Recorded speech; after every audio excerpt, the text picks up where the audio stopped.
Hello, welcome back to the Football Terrace. I hope you're all having a wonderful start to your weekend. It is FA Cup final day, and I'm here to talk about a story we did discuss yesterday. The reason I'm back doing this is YouTube inexplicably removed the content for no reason. They haven't even explained why it's been removed in the first place. So I wanted to readdress this situation because I must have had about 20 or 30 direct messages on Twitter and many comments on the video itself asking where it has gone, etc. Good morning to everybody who's just tuning in. So if you're watching this for the second time, thank you. Please hit that like and share button for me. If you are new to this video, same thing as well, please.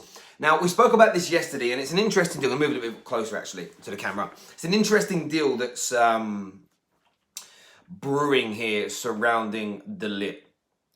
Now, Barcelona have been the favourites to sign this young man since day dot. Since the conversation about him leaving Ajax has been a real prospect for him and of course, the Dutch side. Bayern Munich have led the way. I think a lot of that stems from, one, the connection between Ajax and Barcelona, the styles of football at their core root principle being very similar. And of course, De Ligt having the potential right now to go on and be one of, maybe even the best centre-back in the world over the next 2 to 3 years. The stumbling block has come into play, though, because although Barcelona have made sort of soundings and they've spoken to Ajax directly about a price and been quoted around, are quoted of offering around 70 million euros for around 61, 62 million pounds for the player. Ajax have said, yes, absolutely, we would accept that, but no formal offer has been made. The same situation from a personal point of view. Mino Raiola, the agent of De Ligt, has had conversations with Barcelona, but like I've said, no formal offer has been made. De Ligt, when I say he's desperate to leave Ajax, are the newspapers suggesting that he's desperate to leave Ajax? No. But he also understands that to push his career on to that next level, a move to a bigger, a more famous, a stronger club who is going to hold on to its stars. Now, if Ajax could afford to pay its players the same money as Barcelona and Liverpool, etc., then they would have a great chance of developing this brilliant young side further. But the fundamental facts of the matter remain that all the top stars in this team over the next 3 to 4 years are likely to leave Ajax for pastures new. De Ligt has been a very good servant to his club over the last 2 to 3 years, and it's now his time to move on. Where Liverpool have found themselves in a strong situation is they are ready and willing to get an offer made now.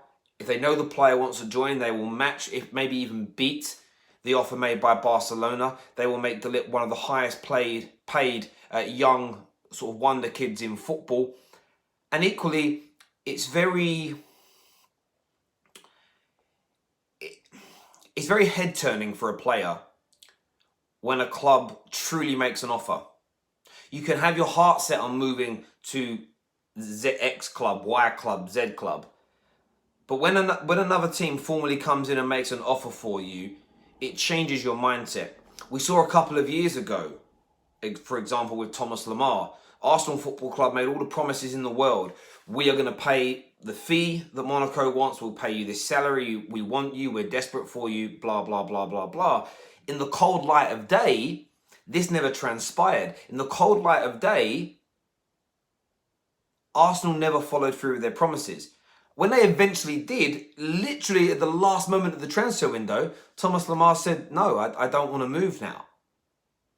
And the relationship between players and clubs, whether it be a club that's trying to buy you, a new club coming in, or where you currently sit, the way you treat and the way you treat and the way you the way you treat your players, the promises and the follow through you have, the transparency you have with them, and in turn your authenticity, it goes a hell of a long way.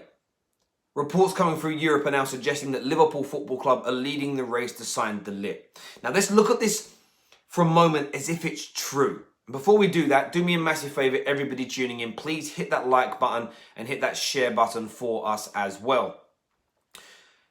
Liverpool already have one of the best defensive units in world football. If you add De Ligt to that cocktail of talent, Liverpool will win the Premier League next year. I have absolutely no doubt in my mind. And let me throw in this caveat. That's if the rest of them keep their hunger, their desire, and they keep listening to Jurgen Klopp and moving forward. This addition alone, I know they need maybe another midfielder or two. They definitely need cover in the fullback positions, Liverpool. But, if they sign De Ligt and he is playing week in, week out next to the best central defender in the world, Virgil van Dijk, Liverpool are winning the Premier League. Liverpool winning the Premier League. There is absolutely no doubt about that in my mind. That combination of Van Dijk and De Ligt, with the best left back in the league, one of the best in the world in Robertson, and Trent Alexander-Arnold, who, look, he's amazing going forward. Still got some defensive areas to improve, but that will happen over the next 2 to 3 years with Alisson behind them. And then you have the likes of Gomez in a backup position. Absolutely phenomenal defensive line. Liverpool suddenly grow and develop this strength in depth that hasn't been there before. Getting this over the line is imperative. Now, it is difficult for Liverpool at the moment. The same as for Barcelona slightly, because they both have cup finals on the horizon. Clubs try to keep themselves completely centred and focused on these big moments, these big events. So Barcelona will have the opportunity to try and put themselves back in front of Liverpool. But what they need to be careful of is to not make promises and to not promise the world to De Ligt and say we are going to do X, Y, and Z and then not deliver. Because if his head does get turned by Liverpool, this will be a massive blow and a massive miss to Barcelona. There's a reason why the bookies now have Liverpool as favourites. There's a reason why the European elites are talking about this. Now, let's look at this from a completely objective point of view, that this also could be Mino Raiola. Mino Raiola has spoken to Liverpool. We know this. De Ligt has made, he said that there are a number of clubs involved. There's conversations, no offers yet. I'm keeping my options open. Reports coming out suggest that he is open to a move to Liverpool. Now, Mino Raiola could be leaking all of this information to try and force the hand of Barcelona. That may be the preferred destination for everybody involved. However, football is not that linear. Transfers in football are never that linear. They are never that simplistic. And people's minds can be changed. I think and it pains me to say this as a Man United fan, but if you sit De Ligt down with Jurgen Klopp for 5 minutes for a conversation, I do think he would have the ability to turn his head. And at the very least, he'd give him a very nice hug. And if Liverpool can go on and win the Champions League in a couple of weeks' time against Spurs, what would that do to the mindset of De Ligt? Champions League winners, 97 points in the Premier League. He would certainly improve them further. It would be an amazing scalp. It would be a wonderful signing, no doubt about that in my mind. Liverpool still have a long way to go. The fact they're favourites is simply because the betting... Remember this, when the bookies make a team favourites, it's because the betting patterns have gone that way. More people have suddenly started to put bets on Liverpool signing him over Barcelona. Doesn't mean it's a guarantee. No transfer is ever a guarantee, and I'll throw that out there and say that to you all now. But I think Liverpool fans should be excited at the calibre of individual they are fighting for and that they are looking at. Equally, what we have seen in recent times from FSG and Jurgen Klopp is that they go after a specific type of player and a small group of individuals. If they can't sign them, if they can't guarantee those players, then they tend not to just move on to a plan B straight away. They try, maybe they give it 18 months, 2 years. If it doesn't work, they move on to somebody else. They are there's an exclusivity about the types of people they want to sign. Where do I think he'll end up? This is the big question that I know you all want to sort of hold me to. I still think Barcelona will pull out an absolutely amazing offer for him. I think the conversations with Liverpool, Bayern Munich and Manchester United will increase the money that De Ligt earns. What's interesting is, obviously, Gerard Piqué's had maybe his best season in a Barcelona shirt. You've got Umtiti. What would that mean for him? It doesn't seem like a bench player to me. He'll look to move on elsewhere. That then, obviously, a move to Barcelona has a bit of a domino effect on the transfer market in many ways. To Liverpool, not so much. And I don't mean it disrespectfully, because I don't think the world and his dog are going to be like moving heaven and earth to sign Matip or Dejan Lovren, either of the two. One will probably leave if it happens, but there we go. Comment here from S. Dunnett says De Ligt will go to Barcelona, meaning that Umtiti will be available. In my opinion, Man United should sign him. Look, it's all well and good, so I'm having a little bit of my cup of tea here. I think it's all well and good saying Man United should sign Umtiti, but life isn't that simplistic. And you've got to understand this, Man United fans. We spoke about it last night with the talks about Griezmann. The likelihood of us signing 1, 2, 3, 4 real big players is slim. I saw a tweet from a Man United fan earlier today saying I didn't support Man United to be linked with Longstaff. I'm sorry, but they're the kind of players we're being linked with. Equally, I think we need to stop being so snobby and arrogant and stop judging players based on their name or how they make us feel, and see and actually assess what they do in a Man United shirt if they sign. Because I remember a couple of years ago we were linked to a January move to Defoe as a bit of a backup striker, and the snobby response from Man United fans, they're not United quality nonsense. Now, Jermaine Defoe's petered away. It would have only been a 6-month, maybe a 12-month signing. But in that time period, Jermaine Defoe outscored all but one of our strikers, and that was Zlatan. And I think in a Man United team that creates more chances than, of course, where he was at the time, I want to say it wasn't Sunderland. Was it Sunderland? Yeah, it was. I think it might have been Sunderland. We create more chances. And we have this habit at Manchester United as fans, some of us being a bit arrogant and being very dismissive of particular players. And that hasn't really boded very well for the club, has it? Because the owner listens to that, goes out to sign all these superstar players who don't really want to be here. Because again, there's this arrogance that everybody wants to play for Man United. Lots of people do. But equally, there's many, many, many that don't. Liverpool and Chelsea, Arsenal, the European elites, they are the team that these people grew up dreaming of playing for. And you need to understand that. And when you do, life becomes a little bit more pleasant to live. Still a few more comments here from you all. United fans wouldn't have wanted to be linked with Robertson. They would take him now. Absolutely. We would have probably been upset and embarrassed to be linked with Dele Alli. If David Moyes would have said a few years ago, right, I like this lad. He's like 20 years old. He's on the edges of the squad at Tottenham. He's gone out on loan to Leyton Orient and co. But I think we should sign Harry Kane. They would have scoffed it. If Man United would have signed Kante before anybody knew who he was, or Mahrez, they would have been, who's this? Who's this? I don't know who he is. He's not famous. He isn't on. Not all Man United fans, by the way, but there's a fair percentage of them. Someone said Lindelof and Bailly weren't famous. Well, they weren't famous, but people knew who they were. They weren't completely invisible. But there we go. And they haven't kicked on either, but that is true. Bad signings. Maguire could be good for United. He's a leader like De Ligt. We shouldn't forget Van Dijk came from Southampton. Absolutely. Hello, Terry, all the way from Singapore. When will Man United announce their first signing? I have no idea. There we go. True Liverpool fans, when Robertson signed, said, who cares? I don't know about that. I didn't see a huge deal of excitement about Robertson. You saw the positive tweets when Liverpool signed him, but it was very much a case of let's see what he can do. And what was that, 8 million quid? £8 million. And if you wanted to buy Robertson now, you ain't getting him for anything less than 80 million. No doubt about it. English Mastiff here, it says Lovren is better than De Ligt. So proud of Liverpool this season is what Domestic says. Yeah, Liverpool have had a very good season. Like I said 2 weeks ago before the final game of the season, they're on the edge of greatness.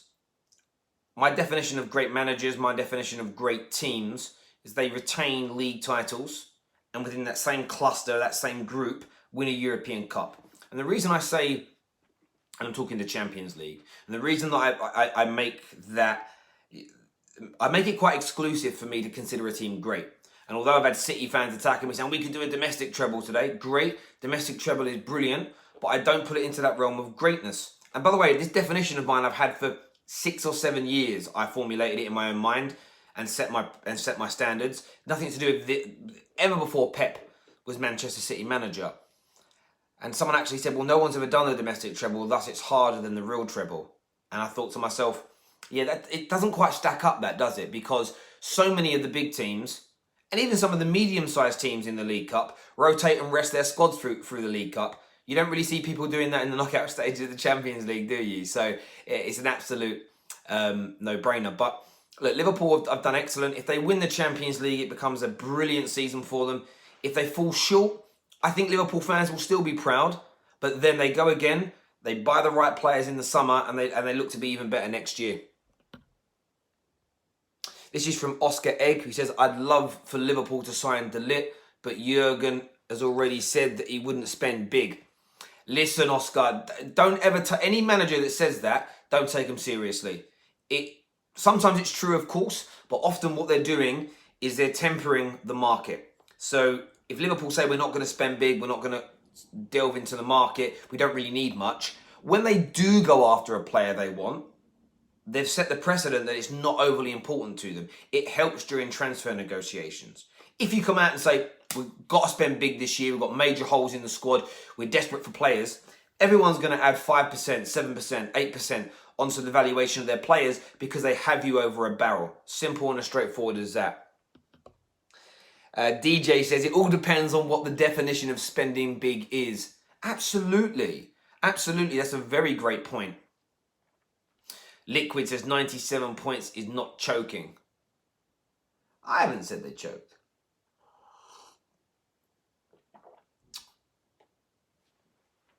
What's he said? This is what someone said. Bobby, top question is what is the budget? We haven't made a big operating profit this year. Over a 3-year period, we have allowed the net loss of over 30 million. So I'm thinking we could put in a circular 150 million. Yeah, I'm not too sure on the finances, but look, with Liverpool, the last 2 years, they have received huge money from the Champions League, getting all the way to the final. They will be able to continue. With some of the players they're linked with, the commerciality and the marketability increases further, meaning more money can come in. And I think that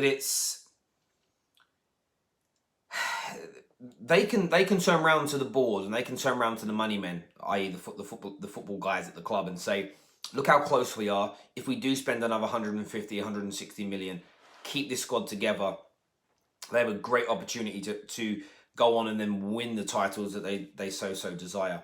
I suppose the problem for Liverpool is the fact that, and you know, it made me really chuckle today. There's been some stories about Mo Salah being linked with Real Madrid. I'm going to tackle some of them over the next couple of days.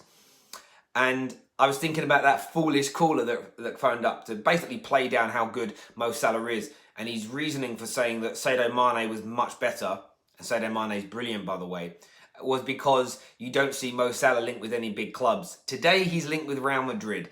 And that would be the only stumbling block for Liverpool this summer, if a player or two did have their heads turned by another great club.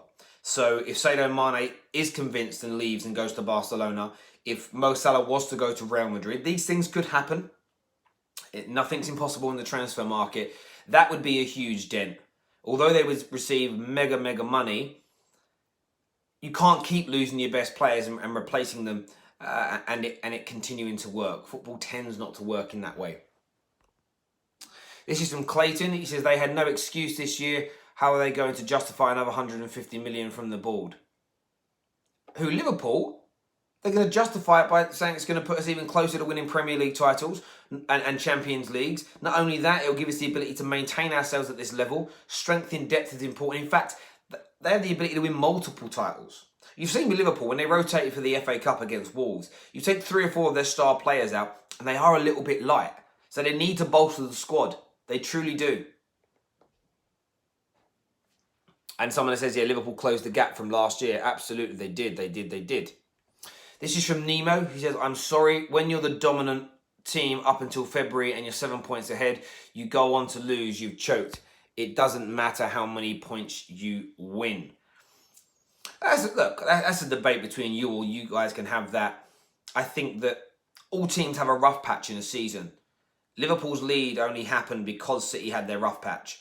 Liverpool were yet to have theirs. They went for a 2 or 3 game period where they didn't win, and City caught up and went ahead by 1 point, and then it stayed even for the rest of it. Every team's allowed a little bit of a rough patch.